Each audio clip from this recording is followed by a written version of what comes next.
Hi guys, welcome. So I am so glad that you're all here. Who is here for the first time? Come on. Right? So, and a lot of you wanted to come with friends. So I think the first thing is there are about 2,000 women that are on the Wise and Wonderful mailing list. There's 1,100 people on the Facebook page. I encourage you to join the Facebook page because we do kind of announce events that we're having. But early on, I knew that probably at least 50% of you were single. And I started in the very early days to keep a tally. But I'd also look at all the bios to see, newly divorced, going through life change. So I thought it was really, really important for us to do this because there are a lot of us out there, especially at this time of life. But also, a lot of us have kids that are going through the very same thing. So I think the pearls of wisdom that we're going to learn tonight are going to also be probably not best for you to relay them to your kids, probably best for experts like you're going to meet tonight to have them connect with them. But anyway, it's so important. Somebody did write to me when I first announced it. I was going to try to do it on a Saturday and it didn't work out. And somebody wrote to me and said, I hope that this is not the toilet that you're going down into. I want to, it was like really harsh. And the interesting thing about that was, I wrote her back and she said, I'm happy being single. And I said, you know what, here's the thing. I love my life. I feel that maybe there's 10 things that we get, our health, family, job, community. There's maybe 10 things on your bucket list that you get. And if I don't find that soulmate, if I don't find that love, then who the hell am I to say that I'm not grateful? Because I am grateful.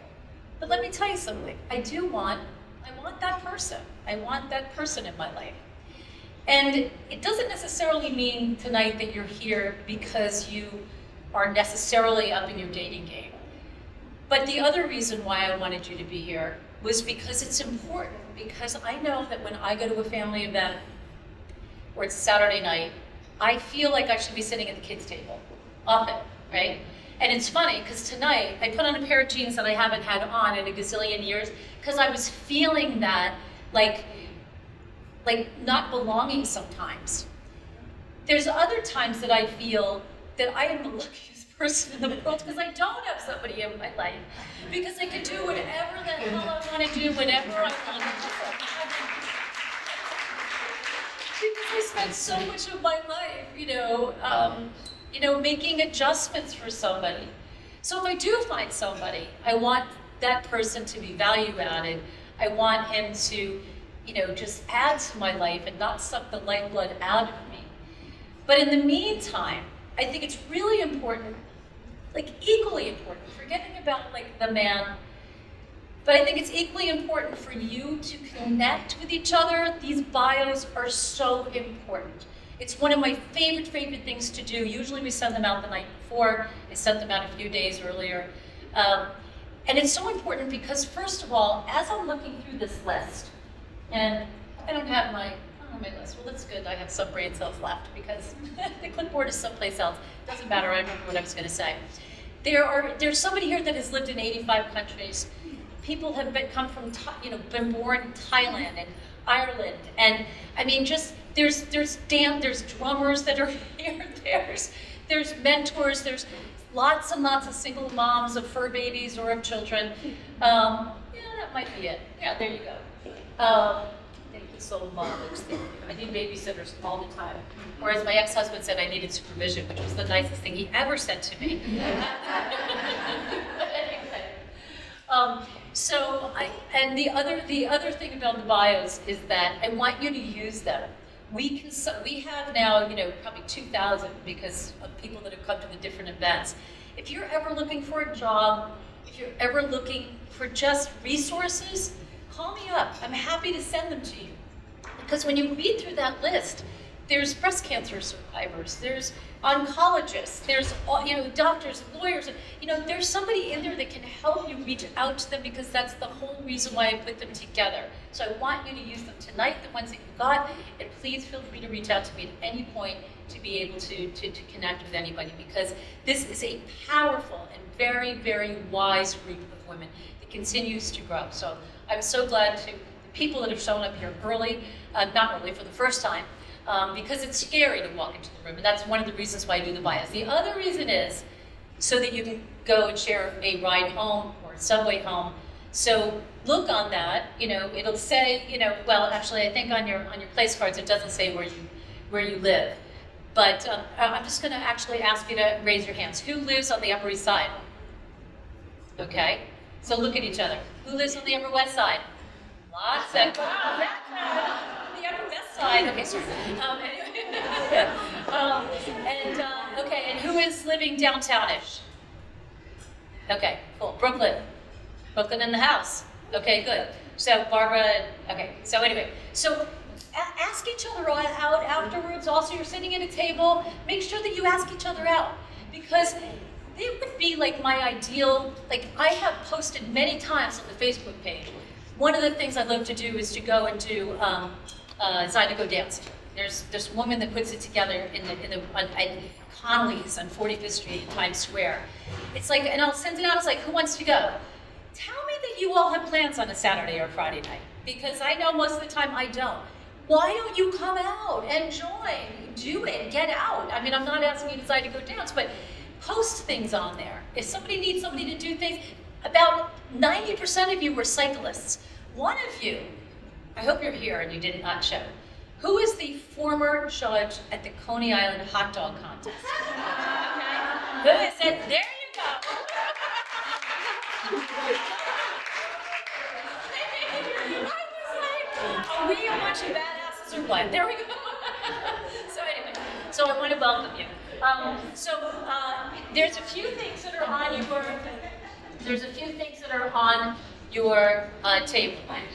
You've got the book written by the fabulous Dwayne Welsh, who has come here all the way from Portland, who I will introduce in a second. Inside of there, you have very important things like lubrication.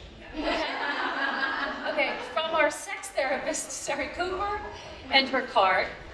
And then there's also, I don't know whether, okay, I think this is, okay. Usually I know what our next meeting is going to be. I don't know who our next speaker is going to be. I'm going to think it up. Probably going to be in the early December. But it also just says how to stay in touch. So if you follow my Instagram, you will be highly entertained. I promise you. It's not just all about real estate, which is my logo is Annie Gets It Done. But it's also the Facebook page for my personal Facebook page. But there's also the Facebook page for the Wise and Wonderful Women. You have to spell that all out. Don't do an ampersand because it won't come up. Anyway. So there's also pens on there. So what's distracting for the speakers, if you're taking notes on your phone, it looks like you're texting. So there are pads that are there, and the real estate, kind of hoe that I am, Annie Gets It Done on there. Take them home, it's fine. Those Annie Gets It Done pens, there's a long story behind it. Take those home too. But write down anything that you need, pearls of wisdom here. There's going to be a thank you email that comes out. Anything that we talk about here, I'm going to put in that email. I'm also going to be putting links to our speakers so that you can reach out to them. So anyway, I'm going to have two of our speakers come up and stay with me, and then I'm going to have some other folks come up as special guests. So I don't even know how I found you. I'm so lucky. But a friend of mine said, you must read this book. And she said, Love Actually. And I thought it was Love Actually. So I'm like Googling Love Actually, and I kept getting the movie, and I'm like, what is going on? I can't find her. And then I was able to find her. I said, who is she? She gave me your name. And I read it cover to cover in 2 seconds, and I do not read. Anybody that knows me knows I don't read. I will listen, but I do not read. So anyway, Dr. Dwayne Welsh is an author and dating coach known for using science to help men and women find and keep the love in their lives. She's the author of the Love Factually books. There's more than one, not just this one, read the other ones. And her coaching practice is global, and she comes from Portland, Oregon, all the way here to speak to us. So come on up.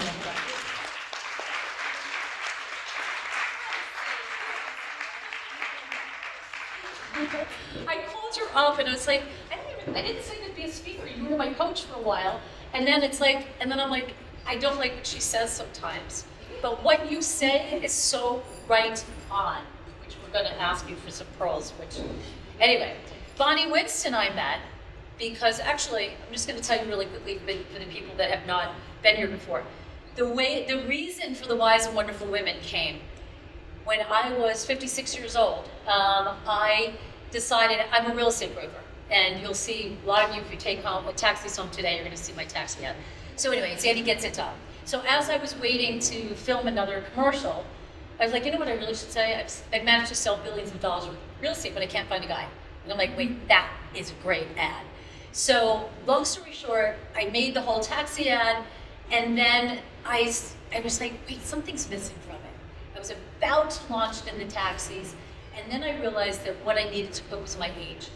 And so how it said, if you Google a man for Ann when you get home, but what I said was, hi, I'm Ann Cutler-Linane, AKA Andy Gets It Done, and I've managed to sell billions of dollars worth of New York City real estate, but the one thing I haven't been able to get done is to find a wonderful divorced dad to remarry. You would think it's easy, but it's not. So if you've got a kind and generous soul, love your mother, but still don't live with her, and can appreciate a fit and fabulous 56-year-old, feel free to give me a call. So the ad guys didn't want to put it in. They were like, well, and I was like, here's $5,000, just do it, right? So he's like, okay. So he puts it in the ads, puts it in the taxis, and it goes viral, which I knew it would, because 50% of us are single, right? Like, so anyway, it went viral. 15 million people, like really 15 million people saw it around the world. It was in Times Square. I was on Good Morning America, like everything. And a lot of matchmakers somehow came into my life. That's how Bonnie Winston came in. But the reason for the Wise and Wonderful Women came was because that women still, now, there's not a week that goes by, and it was several times a day at the time, that say, they whisper to me, and they're like, as though not everybody knows about this, certainly in the real estate business, right? So they're like, did it work? And that's this weird thing that when I have people ask me, like, so have you found somebody yet? As though that's the end goal, right? That, if you don't get there, then you haven't succeeded, right? And it's like, I haven't found him yet, but I know he's coming. Like, I got it. I know he's there. I know he's gonna come. But, so they said, like, did it work? And I said, not yet. And they said, well, that was really brave. And I said, why was it brave? And they said, I said, because I said I was looking, they looked at me like, well, you know. And so I was like, because I said I was looking for love? Yeah. And I said, because I said I was 56 and fabulous. Yes. That was it. So the fact that I dared to say my age, and I was like, fuck that shit. So I had just moved in here. And I was like, we are not gonna be, we're not, like, we have not passed our expiration date. We are only getting better, we're only getting wiser. And that's the reason for this. I just moved into this building, and I'm so glad to be able to have a place, to be able to have you all here. And that's the genesis of the Wise and Wonderful Women. So speaking of which, I met a wonderful matchmaker, Bonnie Winston, who is amazing. And it's not just because she knows relationships and she knows people, but you really, really care. And also, every March, I hold the after party for the matchmaking convention that Bonnie hosts. And the cool thing about it, so many matchmakers work with their own clients and they don't collaborate. You are all about not only empowering and inspiring your clients, but also your fellow co-workers. And I think that that's just it's a very unique thing. I've heard that from the people that you work with, and they sing your praises all the time. So welcome, Bonnie Winston. She is a celebrity matchmaker, relationship expert. She's worked with people that have dating app fatigue, as well as high-end notables, the EGOTs. But you don't have to be famous to have her find you love, and that is true. So anyway, so I want to get started without me chattering up a storm. So one of the things, okay, so love factually. Why is your book different than every other dating book that is out there that just, why is it different? Well, I got into what I do because I sucked at dating. And I love what you said. I love what you said earlier about being happy on your own, but also knowing that you want the right man for you. I think it's a shame that we shame people for wanting love. I wouldn't hesitate to tell somebody I wanted a different job or I was looking for work. Why would I hesitate to tell people that I'm looking for a partner? Why do we shame people for the one thing that research shows not just makes us happier in the relationship, makes us happier than any other factor in our entire lives? Relationships are where happiness lives. And it doesn't just make us a third happier than people who aren't in really good relationships. It also makes us healthier. It compresses the amount of time that we spend sick toward the end of our lives. We live longer. We have better sex. We have more sex. We have lube. Yeah. Really, as a scientist from U Chicago put it, Linda Waite, she said, what else is there except for maybe how good looking we are? Women who are in really healthy relationships actually progress further in their careers and make more money. Your career will give you money, but love will give you everything. Now, I don't want to shame anybody who is not looking for a relationship. I understand some people here aren't looking for a relationship, and that's fine. If you are happily single, I am truly very happy for you. But you're not my target audience. My target audience is someone who understands that just like we would go to a CPA to do our taxes, and just like we would go to a doctor and not necessarily our friend when we have a health condition, unless our friend is a doctor, maybe science has something to say about how to find and keep an amazing relationship. Am I allowed to ask the audience a question? No. Okay. You can, but I don't want to do a Q&A, but go ahead. No, this is quick. Yeah, guess. Okay. How many of you, if you could have a love that was healthy and happy and lasted a lifetime, how many of you would want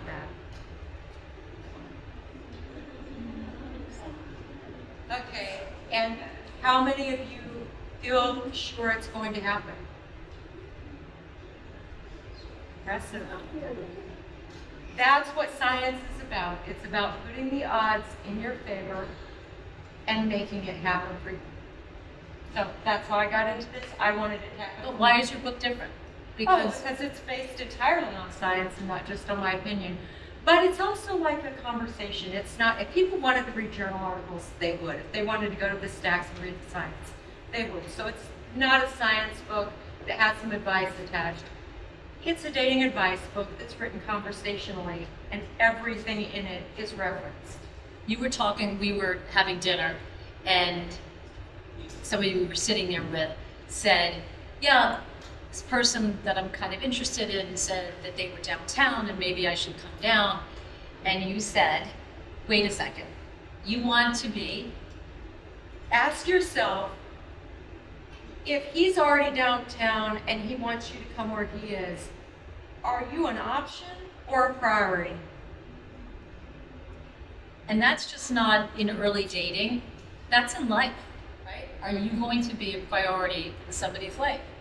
And you said to me, they start very early on. So one of the things we were talking about, and again, I don't know whether it's a little bit different because you're setting people up. So you actually will say, I got this, and not have people talk before they meet, right? Yes, to keep the mystery and the excitement intact. Just turn this way. If you can't, I know that it's because the air is on, which is good. If you can't hear back there, just feel free, like right now, to move up, because otherwise okay, sorry, guy. Yes, so my team and I curate the dates. So the clients, which are women, that's my niche, are women that have lost love through death, divorce, heartbreak, never had it, but that's my niche. Like I kid around and I say, all the matchmakers have a different niche, and mine is whoever the fuck pays me the most. That was initially how I started, and then when it became a choice, I chose to work with women, kind of like Bumble, but offline. I think I had the idea way before they did. But yeah, we curate the dates, so our clients will see, never get a last name, but they will see the pictures of their date, of their introduction, and they'll have a profile. But we think it works better having mystery and excitement, keeping that intact by not having them talk beforehand. And I think that's the problem with apps and online dating is, you get on the phone with somebody, you finally get them on the phone, and you tell them everything, and then, you kind of know everything. And it's not so exciting to meet them. So. Well, the interesting thing is that the majority, certainly at a certain age, so who is on an app? Okay? Who insists on talking to the person before you go on the date? Okay? Who will just text and meet? Okay. So here's the thing with that. Well, you go ahead, because what you said I thought was perfect. But go ahead. Are you talking about texting versus Yes, I am. phone calls? Because it's different, because you're setting them up. Yes. And they've already made an effort to connect with you, that they want to meet someone. Yeah, and also when you're dealing with a matchmaker, I'm sort of like mama. Most men will go off that date. They're accountable to me and my team. Where it's so, casual online with apps, people don't care. They're not accountable, they blow it off. And by the way, everybody's gotten ghosted, and everybody here has ghosted as well. You have. Right? So. So you were saying, in terms of texting. I didn't ghost anybody, sorry. Well, not on purpose. I don't think I ever did it. I really and truly. I did research on that actually, Okay. so I really was careful not to do it. But I will say, in my research, I found that almost everyone had ghosted someone, and the reason was they were chicken to say no. That was the big reason. I'm sorry. So what I was saying what we were About talking texting texting versus phone calls. Not everybody can have a matchmaker. And a lot of us are going to use apps regardless. I'm not opposed to matchmaking in the slightest. I see a beautiful future for both of us together. Yes. But when you meet online or on app, it's really common to feel that phone calls are now overstepping. In fact, it's been common since about 2008 or 2007 to feel that a call is overstepping. I would really encourage you to get the phone call. I will tell you how, but first I would like to tell you why this is so important. People who just want to hit it and quit it will not call you. They will not make the effort. They have been the average amount of time between I'm meeting you and I'm having sex with you is now 1 to 2 days. So if you're heterosexual and you're a woman who's dating men, what that means is men are accustomed to believing that you are going to give this to them with almost no effort or actually no effort on their part. And a big way you can differentiate yourself and become the it woman is by not letting them do it. Well, and also kind of putting it out there in terms of asking for what. So you had the way in which you phrase it, because what I always feel I have a very hard time, just in general, kind of verbalizing things in a positive way. So you had said to me, even if you're dating somebody and you want for them to follow up and text or call you every day, whatever it is, whatever feels good, instead of saying like, why don't you text me? Why don't you call me? And you phrased it in a way that was so helpful, so simple, but it was, I love it when you call me. It makes me feel so good. I love it when you do that. It's just, that's simple. But instead of like, you should, why are you not? You're bad. Not like, I want you to. It was like, oh, I can give you what you need, right? Is that? That's great. And so when you are, so people are not talking when they're meeting. So now they go out, and so then you get a recap, right, from both people. Yeah. And so are you then, and the one thing I know that you've said this, in terms of when do you say, and again, maybe it's different at different ages, you can't have sex right away, guys. You just can't, right? I mean, right? I mean, how many dates do you say? I mean, it really depends on the person. I have a girl, a young woman right now, who is, she's a collector. She has gone out with 4 guys. She's had sex with 2.5, almost 3. And Which we have to talk about with the little blue pill, but anyway. Yeah, and I have to say she's a collector. I haven't usually had women like this. She, she's very, you attract what you are sometimes. She's Well, very, what would you suggest in terms of how long do you wait? I think you have to have the conversation of determining the relationship before you have. You're letting somebody into your body before they're into your mind. And you may not know their, I don't know, their sibling, how many siblings they have. I mean, I just think it's different for everybody, but I think you have to have that talk about determining the relationship.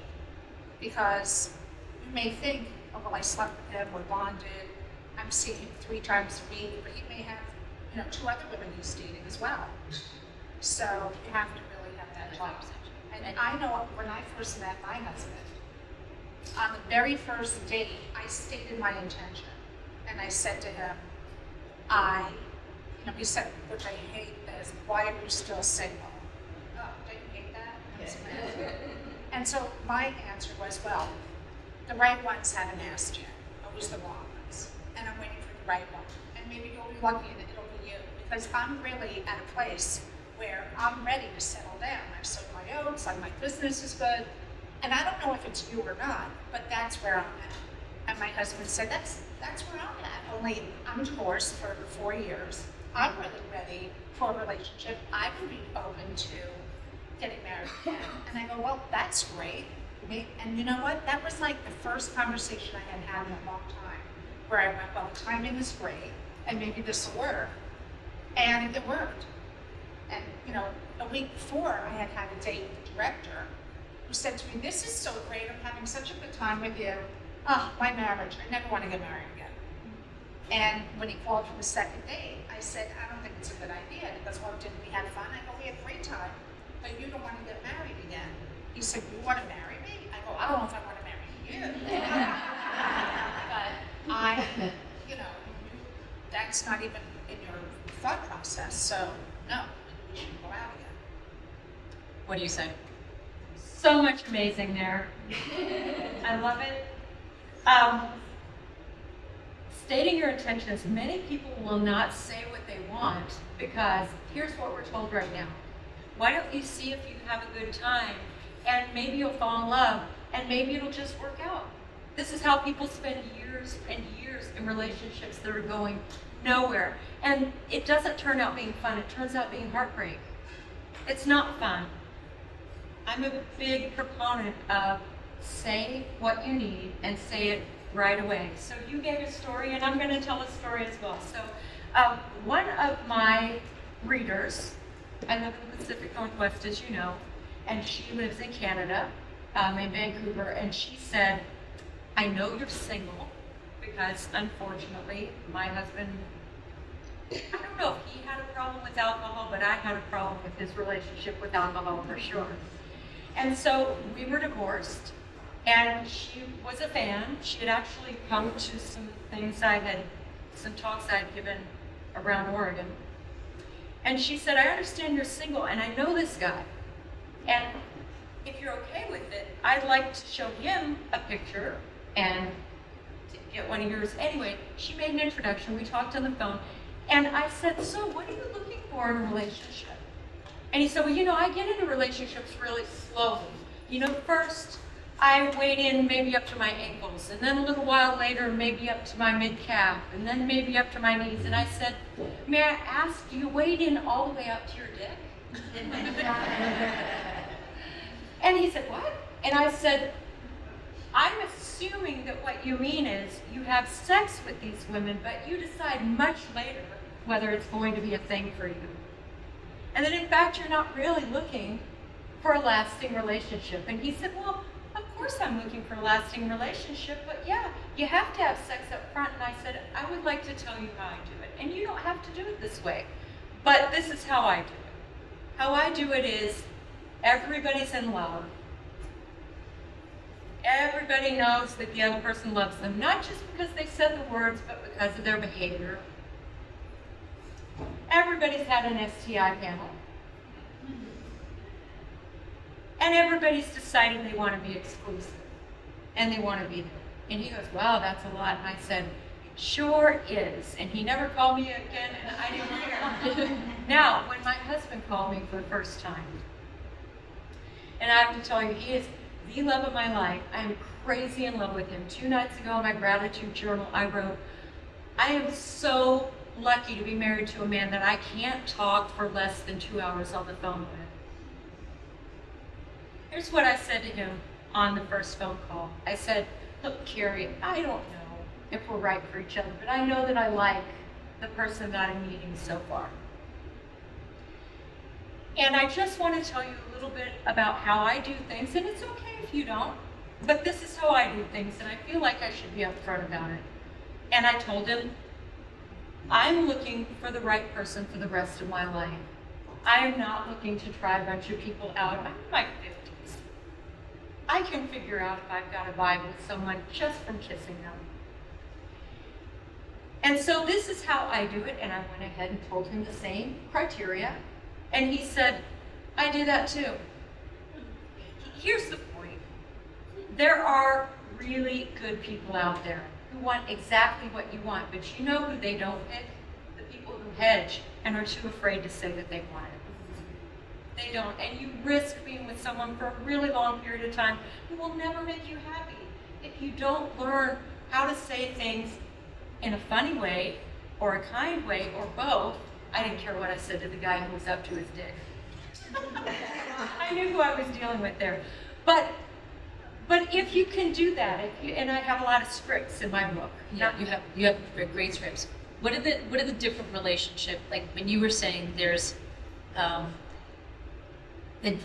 averse relationships, avoidance. Wait, sorry. Oh, the attachment style. Right, attachment styles, which are really, really key because I didn't know.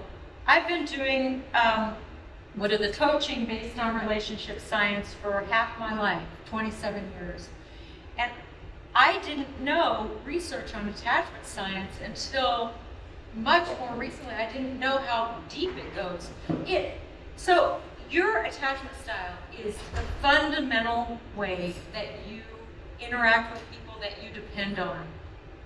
A lot of us don't even want to depend on anybody. Dependency, in Dr. Sue Johnson's words, dependency is a dirty word in Western society. well, especially for women, because especially how many single moms, right? So it's like you are doing a million different things, and you become like, I can do it. I got it all. I got this.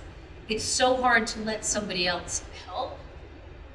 And men want to help. People want to help. When I think about how excited I am when somebody either likes what I cooked for them or thinks that something I did helped them, I feel great because I feel like I'm value added and it feels great.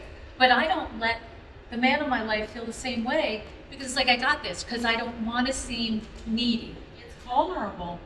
Right, but there's this dichotomy right now, which is like we're supposed to be cooking and going to work and raising the kids and doing it all, but yet we're supposed to be like vulnerable, and vulnerable is different than, does anybody know what I'm saying? I mean, it's just like you're supposed to be kind of this tough, but then you do have to let people into your life and feel like you're vulnerable. And if you're at this age and you're here and relationships haven't worked out at this point in time, or you've lost the love of your life, it's like, it's hard to say, I'm going to be open to it, really, really open, and really trust that it is going to work out, right? It's being vulnerable. What are the 3 attachments? Because we've got people I want to pull up here. So just tell me real quick. There's avoidance, which does not mean they avoid relationships. It means that they're afraid of being needed too much, and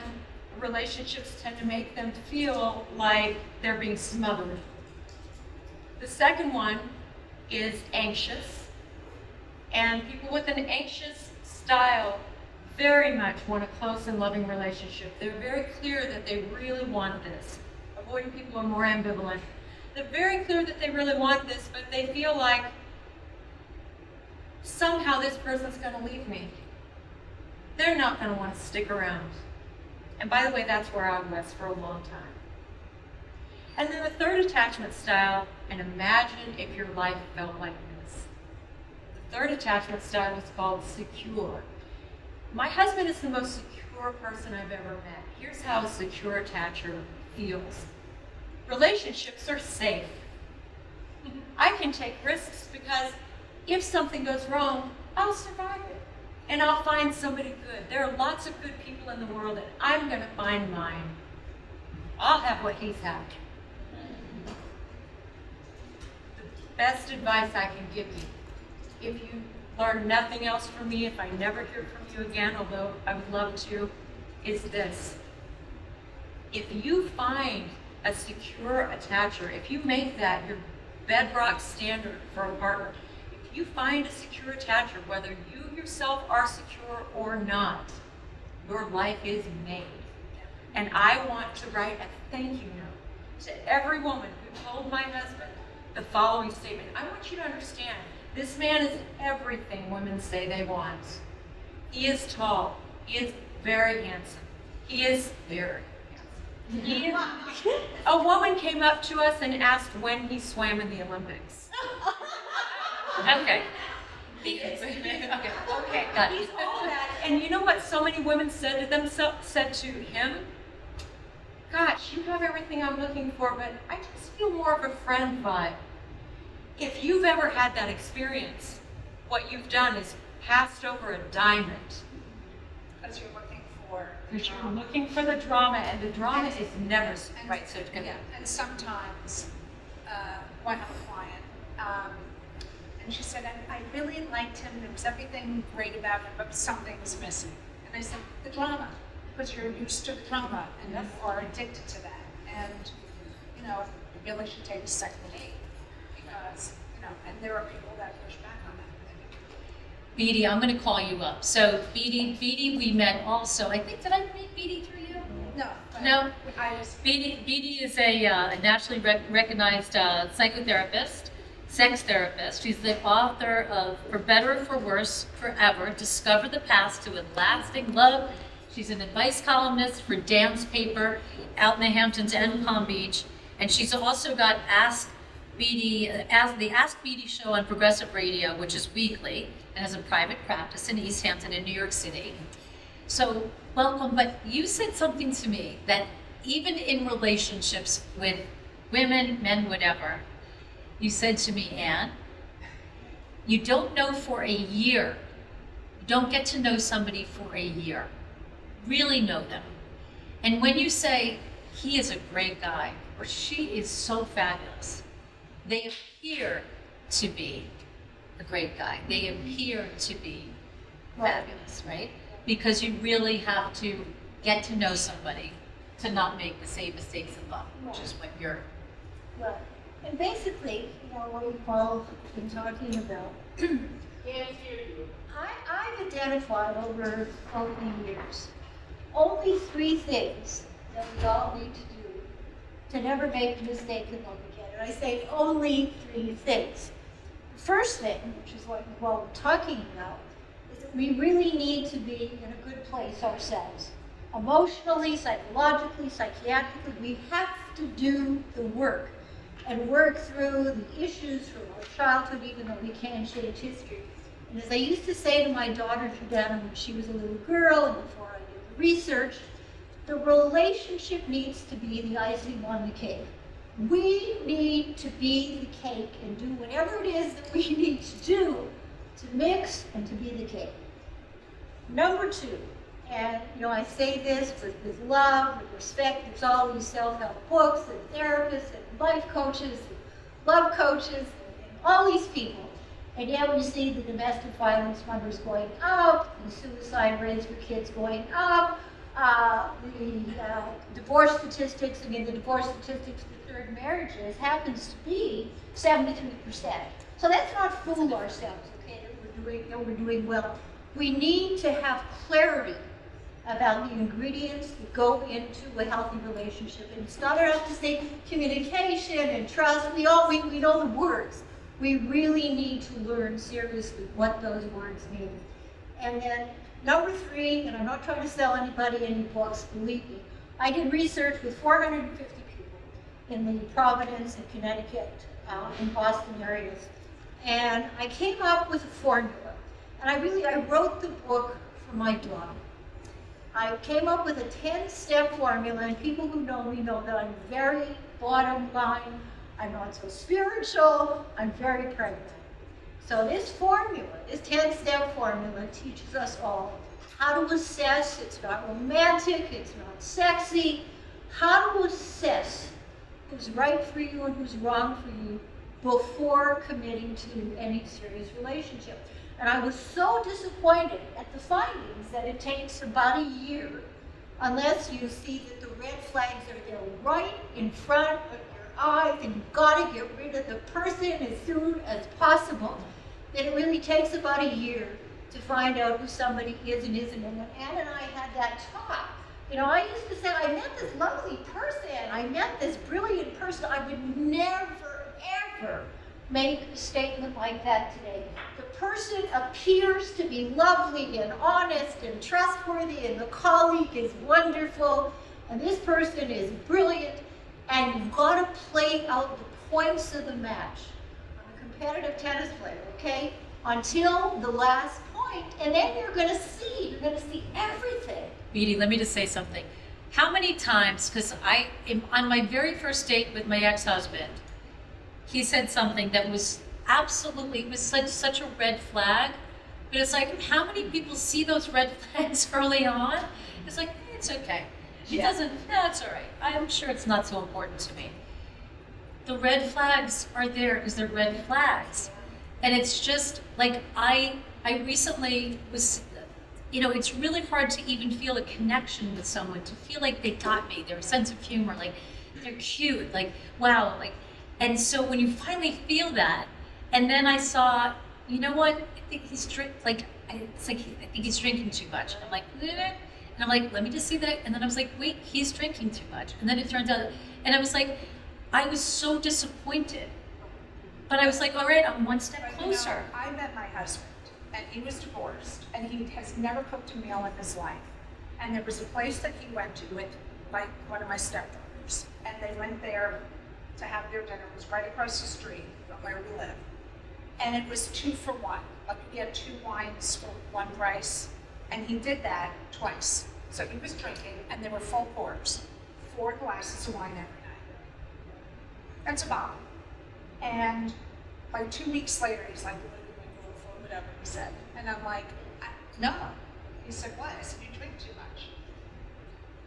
That was it. I'm not, we don't have liquor in our house. When we go on our dates, he has this espresso martini. But I think, it's like that Jack Nicholson movie, like, you want to make me be a better man or something, because he loved the woman. I think men and women I don't think they change their personalities, but they can alter a certain behavior. And maybe he was lonely, and that's why he was drinking. I don't know. But I think it was a pink flag. I said to him, I can't go out and drink too much. That was it. He stopped. We have to be honest. We have to be honest, with ourselves. And when we talk about, oh, well, he isn't doing this or he isn't doing that, the problem is not him. The problem then becomes, what are we going to do and what are we going to say with a man or a woman, depending, on what your sexual orientation happens to be, who doesn't come through for us? So it becomes less of his problem or her problem than our problem.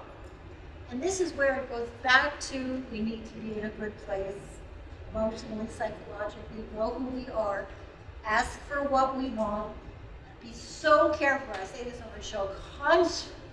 Be so careful who we let into our lives, professionally, politically, personally, and in every other way. We got to keep our eyes wide open. Thank you, Beatty. I'm going to have Sari come up because we need to talk about, not the elephant in the room, but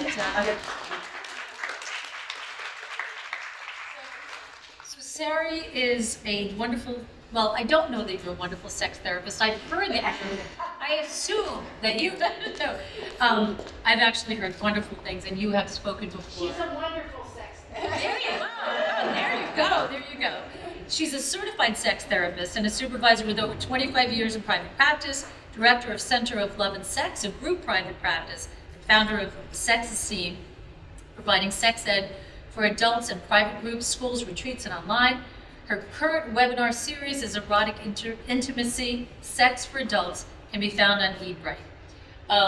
So, one of the things here is that I think, I'll speak for myself, going longer periods of time and not having sex.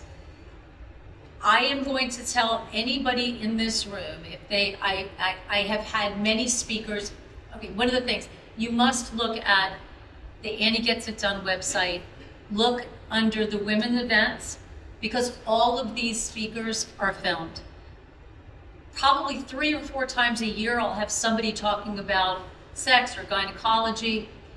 So many gynecologists do not talk about the importance of vaginal estrogen, because you need, anyway, I'm not a doctor, but you need to be looking at that. It's important because there is pain sometimes with sex, and I want you to talk about that. So there's concern that you haven't had sex in a long time, having sex with a new partner, which I want to touch on, but also like the potential penis dysfunction, and how do you practice safe sex with a condom where with a penis that isn't exactly the way that it was when you was 20-something years old, wanting to be safe, but yet having the condom is really going to cause a problem with that.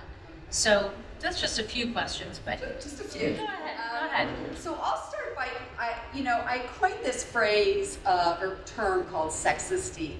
And I've done blogs, and I've done, there's a YouTube channel.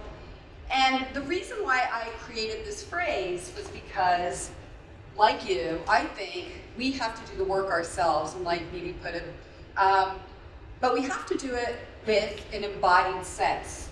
And so I think because, most of us are in an older age, shall we say, our bodies change, but we have to deal with the body image issues. And at Center for Love and Sex, we have clients who are in their 20s all the way till their 70s. And what I hear constantly from women is, I can't even look at myself. I don't want someone else to look at me. I have this problem, I have this problem, I have this. I mean, if we feel badly about our own bodies, how do we expect someone else to find us attractive and sexy? So, ladies, it starts within. And so sex esteem has a few principles to it. It has to do with confidence. We have to feel confident about our own sexuality and our own eroticism. And by the way, I think of sexuality and eroticism as like a yoga practice. It's a practice. And we have to practice with ourselves. how do you do that? So I brought my little handy dandy vibrator with me, right? Because I want to make sure that I give out the message like I have it going on. Wait, so is it vibrating when you're talking to people? No. You're on a date with them? No, but I always say, like, if you're going out on a date, if someone you're really interested in, you never know how this might come handy. So you have to feel confident enough to within yourself to keep the. That's really confident. That is really confident. Nice. It's very nice. You also have to have communication skills, like you were both saying, right? Put it out in front in terms of, but make it sexy. Not what I don't want, but this is what I love to do. And one of the things that hasn't been talked about tonight is seduction, right? and flirtation. And that's how you kind of bring it to the table of what you're interested in. And a lot of times when we've been single for a long time, we forget those skills. And that's an important skill to have. And by the way, I see an equal number of men as I do women. We see straight and gay and queer people. And one of the things that I hear from straight men is, you know, I'm a little insecure here because I'm not sure if my erections are gonna work. And I don't want to disappoint. And I also don't think she's that into me, right? So there are things that we can do from the inside out to make ourselves feel better. And by the way, I've coached people to like look at themselves in the mirror and say positive things to themselves. Like, I have an amazing smile, or my ass is great, or, right? These are elements of eroticism. Now, why am I bringing up eroticism? Because if you've decided for yourself that you want to wait, you've started dating someone, and you're not ready to have a full-on, I call it full Monty, kind of sex with somebody, then you have to be clear with yourself about what you would like. What are your boundaries? And that's also confidence, but it also is communication skills. So that you can say to someone, here's what I find really sexy.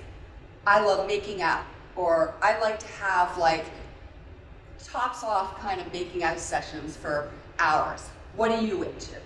Right? That's putting it out in a sexual, sexy, enticing way. You're not saying, I don't have intercourse with you. You know what I mean? You can say, I have like boundaries as far as like when I'm ready to have, you know, penetrative sex with somebody. So that's another issue. The other element of sex esteem that I want to talk about is curiosity. How curious are you about learning something new? How curious are you about the very vast elements of sexuality? I think if in straight sex, people are so focused on penis-vagina sex that they're missing out a myriad of different kinds of sexuality that are turn-ons up here and arousing all over your body. And if you can start getting back into it, whether it's watching, there's something called ethical porn or feminist porn, or if you're into erotica, like you have to charge your mind up to start waking up the engine in your body, especially if you haven't been sexually active in a while. So that's another element of sex esteem. As far as the issue around function, yes, unfortunately, a lot of gynecologists are not trained in older women's sexual health. They're not even trained in asking people how their sex lives are. And so we have to do the work. There are some great organizations now, including ISWISH, where if you're having any discomfort or pain, you can get the resources and find a provider who's trained in that way. But there are three elements that you need to learn about. There are hormone treatments for menopause and perimenopausal related issues. There's something called a vaginal moisturizer, which is similar to what you know, we have to put moisturizer on our face. The walls of our vagina become thinned out as we get older, and a vaginal moisturizer actually moistens it. And that is different than lube, which you all got it slipped into your book there. Sorry. Right. So a lube is something you would use for solo play, which is what we call masturbation. Solo play, guys. Or self-pleasuring. And play with toys both for external play, but also internal play if that's something you eventually want to do with a partner, because that's an important way to keep yourself healthy and engaged and educated. Well, one of the things also that one of the gynecologists said, it's really important to, if you are masturbating, to not just use a vibrator, to use to penetrate. A dildo or a penetrative toy. Because you have to keep the walls of your vagina flexible. It's just like weights. Like if you aren't lifting weights, you're like, you don't have muscle tone. Well, you know, and if you don't stretch like doing yoga, your muscles tighten up. Well, the same is true for a vaginal canal, right? The vaginal walls thin out, They close. I mean, sometimes, close all the way. Like people haven't put anything in there for like 10 years. So this is your own health, and this is your own sexuality for your own needs. And there's a difference between eroticism, which is up here, which, by the way, you have so much power over. I cannot even tell you. And you have not explored it fully, I guarantee you. And then there's your whole landscape of your body. And so one of the other things I ask people to think about, my clients, is I teach them about erotic triggers. And I think for most of us, we work with people with trauma at CLS, most people associate a trigger with something negative, right? Something traumatic, something sexual abuse, boundary crossing. But I've actually turned it on its head. And what I say is, you have 7 erotic triggers. 5 are your senses, and the other 2 are psychological and emotional. And you have to figure out for yourself, what are your top 3 erotic triggers? Because you should come to a new relationship or someone you're interested in being sensual or sexual with, telling them about them. It's sexy, it's informative. You have to find out if you overlap, right? Psychological are people who are interested in power differentials. On the soft side, it can be someone who takes more direction, someone who takes more, who's more of a follower, all the way to, kinky or BDSM at, the other end. But that's, there's flirtation, there's playing, there's role playing, that's psychological. Emotional has to do with intimacy. Right, I was going to say that I think, and I'm going to call Barbara up here in a second, because there are all of these, if, for those of us that haven't been in a relationship for a while, it's like riding a bike, right? Well, I tell my clients, practice your Kegels. By the way, you're all doing something right now. It's for the word, okay? But really, it helps. And I tell, you said, what's the rule of thumb?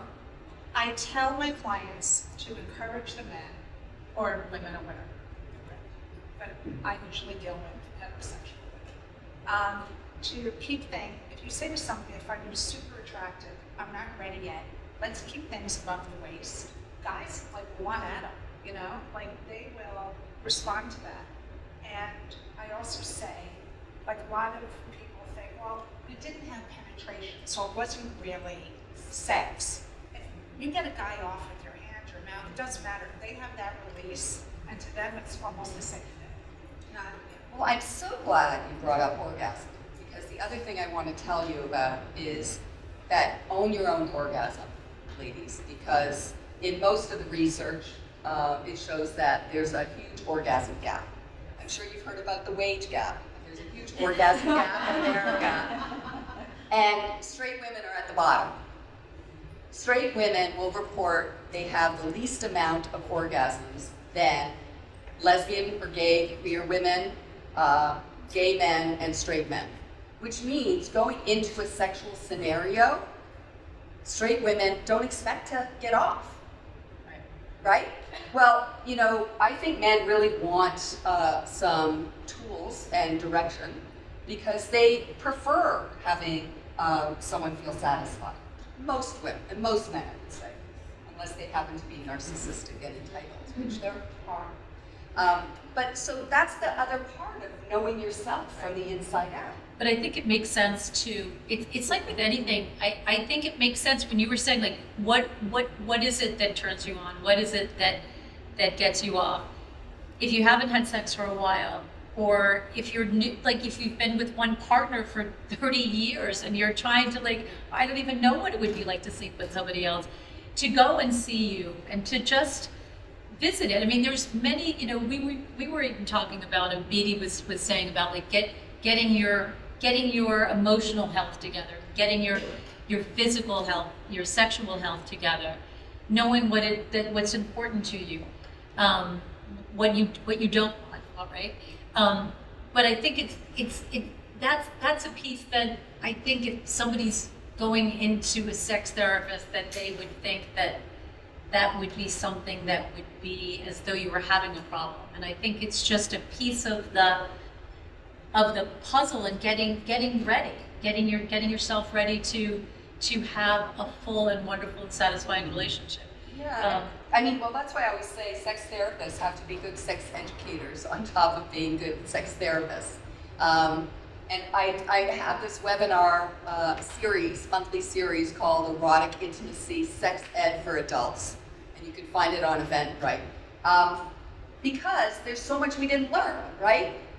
Whatever part of the country you're from, or whatever country you're from, you probably learned about STIs, you probably, hopefully learned about condoms, but did you learn about kind of, sexual response? Did you learn about what it is to talk to somebody about what you do want and what you don't want? No, Right.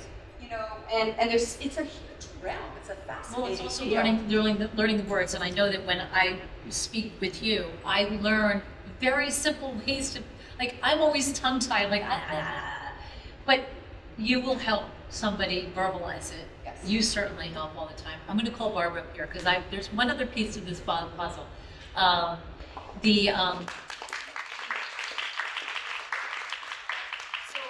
Barbara and I, well, let me just, I'm going to read the actual card. Barbara is a lifelong creative entrepreneur who founded, who knew White and Warren Cashmere? I've got a White and Warren. There she is, right there. That's Barbara Warren.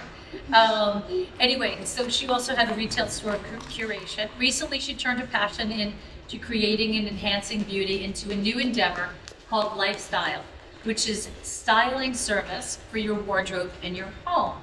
Because lifestyle is better than Botox. So why do I have her here? I have her here because I know that I went through this when I was dating, and my apartment was a mess, and my wardrobe looked businessy. And we've talked about this because, and I know that the science base of this, I wear black. I am a New Yorker who wears black, right? And I have business clothes. But if you're not feeling like on the top of your game, you need somebody to help you get your act together. You've got the most incredible style, and I think that this is such a wonderful, I mean, look, just like the shoes, okay? But also just, I mean, Barbara and I have been working together even with apartments, and she kind of zhuzhes the apartments. So, I mean, how many of you, if you met a man tomorrow and you said, okay, now we might want to have sex, come back to my apartment or my house? Are you feeling like bed looks good, like the apartment looks together? Like, would you feel a little bit uncomfortable about bringing somebody in there? I mean, is anybody, am I alone in that? Because, like, anyway, not one of you would feel. Every single person is very excited. Allison, thank you. Okay. So Barbara is started a company, and not just for single people, but to just help you with your wardrobe, whether you're starting another business. I mean, like, tell me a little bit about kind of how the idea came. Right. Well, the idea came about because I was sort of trying to figure out my next chapter. I think everybody in this room is going through some sort of transition in life. Who is going through a divorce or a separation right now? Right. Or even a career change, or your body's changing. You've had an illness. Your parents are aging. You're a grandparent, but you feel young. Like, it's such a very full and fraught time of life that I think all of us are really experiencing. And I wanted to address it in some other way than being a clothing manufacturer.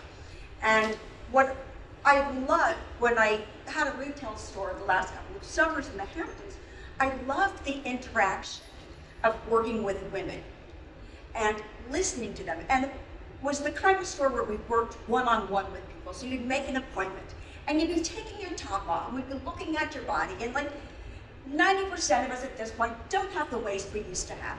And everyone's complaining about it. I hate the way I look. And like, yeah, it makes sense. It's hard. Your body changes. You don't feel as beautiful or as youthful. But you know what? You can love yourself for where you are now. And teaching somebody to dress for where they are now, I mean, making them look and feel beautiful has really become a passion. And I love the experience that you have when you work with somebody one-on-one, because it's very intimate. You know, they're taking their clothes off, you're looking at their underwear, you're like, okay, we gotta get this fixed, you know, we can do this, we can make all of this better. And it's not necessarily going out and getting all new stuff. You're also No. going into somebody's wardrobe and saying, Absolutely. listen, this looks great on you. I Right. mean, how many of us, like, you'll look at somebody and you'll be like, this is just so not right for you. But you, in a very loving, non-judgmental, like, boost you up, work with people Right. to say, this is what looks fantastic. Right, right, and that's important. You're somebody's cheerleader. Yeah, I want to be that for people, and because people deserve that, and everybody is a beautiful being, and I love the opportunity to find that morsel and bring it out. And as Anne was saying, you know, to start with shopping in someone's closet. What do you have? Let's see. And it's a way of getting to know somebody. And so many people at this point in life have also just really not had the time or the interest in really thinking about how they look and present themselves to the world. And especially if you're starting to date like many of us are, or just haven't, again, really paid attention to what you've been looking like. The It's pandemic, I mean, sweatpants, like, right? Right. Sweatpants and no heels. Like, I wore a pair of heels recently, and I felt like I was a 2-year-old. It's like, my feet hurt, oh my God, it had been like 3 years. So many women don't want to wear heels anymore. They absolutely refuse. Right. It's just It's not. not necessarily a bad thing, but I'm not dressing, I'm not bringing it on the way that I was before. Right. So, with all that said, it's important still to look your best. If you're going to go out there and you want to meet somebody, you have to start by feeling good Right. about yourself, about how you look. You know, there is that connection. You know, you are as good as you look. Right, You exactly. feel as good as you are. And it's any way you think about it, you have to have confidence and self-love and, you know, feel like you are at your best, whether it is your hair or your makeup or your accessories. Let me ask you a question. So I know that you were saying that it's documented about the pictures that we use online. So tell me a little bit about that. And there's science for this. Yes, that you know, we're New York, Black, I get it, but scientifically, people, men or women, men looking at women, color works. And also your first picture online is going to be your best picture because you're not going to go, it's not a great picture, let me see what other pictures there are. It's the first one that has to grab your attention, and it should be something colorful. And if you're in Color, Black, right? just get accessory that's colorful. It could be a purse, it could be a scarf, right? And you were saying also not to have another person in the picture. Like in any of your pictures online, for online dating, you don't have.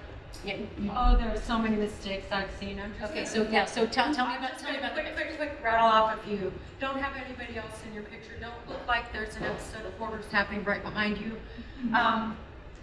Don't have a picture that doesn't actually look like you. You know, if you're gonna hire a makeup artist, then you need to live like you live with a makeup artist. Yeah, I mean, I had a client, Jennifer. I mean, we always do photo shoots. It's included in a membership. And, you know, we had it, her hair was very poofy, and we had it straight. And we had, and I would use you for this, but, you know, a virtual stylist go through her wardrobe. And she ended up out of her closet doing a short Burberry skirt, but like kind of combat, like sexy, like boost. And anyway, it worked. It got her a date. They went on 6 dates, and I had to call him, and I was like, "What's up with you? 6 dates? You haven't even LinkedIn and kissed her? What's going on?" And he's like, "I really liked how she looked in the pictures, and I like her, but she kind of dresses dowdy, and the hair." And I said to her, "Where every time you go out with this gentleman, you need to go to get your hair done the way it looks in the pictures. Did you like how it looked? Yes. Well, where do I go? Do I hire the makeup artist, the hair artist?" I said, "Oh my God, Glam Squad is $50. You know, dry water's around the corner for you." And I mean, they've been living together now for 2.5 years. They're madly in love. And he said to me, and I said to him, we are team, I don't want to say so, we are team Joe, but she has a contract with me, and she's a very loyal person. And there are other men that I'm introducing her to. And if you don't lean in, you're going to lose her. It's not, you know, when Harry met Sally and then, you know, New Year's Eve, you're going to run down the street and declare your love, because she will be with somebody else. And even if that she liked you better, she's a loyal person. She was married for many years until that marriage broke up. And, you know, he sent me a picture of her. She's in leather pants, her hair straight, you know, and he said, what the hell was I thinking? Thank you for lighting a fire under my ass. And I just think, you know, you have to look like you look in your pictures. Well, I do want to add something to that. I think you have to be very authentic, but you have to be really in touch with what that look is. And there's something that I call a PBS, or a personal brand statement. And what is it that makes you feel the best and look the best? Is it a pair of wide leg jeans with a blouse? Is it some sort of a tighter sweater with a skirt? You have to know that, and that's something that I love to establish with people. Let's find your comfort zone, but that really makes you feel feminine, sexy, but not overtly, but really gives you the confidence that you can live with and portray, whether you're in a picture or you're on a date or you're just going about your daily life. I think that is something that is so beneficial for all of us to find that, and I'd be delighted to help you find it. Well, it's funny because when I'm looking online and I see a man that's, every picture he's in a blazer or it looks like he's down in Florida, for me, like, I don't like to get, I'm very casual. So I think that that's also part of it, because you do not, like, you want to, like, there's kind of stepping up your game and feeling good and but comfortable, being authentic, and not feeling like you're being, you know, kind of stuffed into a mold that you're not. Yeah. We have to wrap this up because I could be here all night, because I didn't even have any notes for this, because I could live and breathe this. I just want you to just, a few things that people are doing wrong on, like, in terms of, make your profile about the person you're looking for, not about you. Okay, so just like some pearls of wisdom, which you have lots of, all of these people that have come up here and that have spent time with us. I want you to feel free, please, to reach out, because I think we all deserve to feel our best and to bring on our A game, to get help. It's not easy, but tell me what are the positive things that you should be doing online? Be fully who you are, because you're not going to keep up a game for very long, and the right person is going to love you for it. Be careful in your profile images, not to reveal too much skin or wear things that are too tight. There's a certain kind of person who loves that, and they're not the person who's going to commit to you. Make sure that at least one of your photos shows you doing something you really love, because commonality binds people together. My photos, it was during the pandemic. I took advantage of the pandemic because I could keep everyone 6 feet apart for as long as I wanted. But it showed me hiking. I moved to Oregon because I love to hike. I've never worn heels in my life.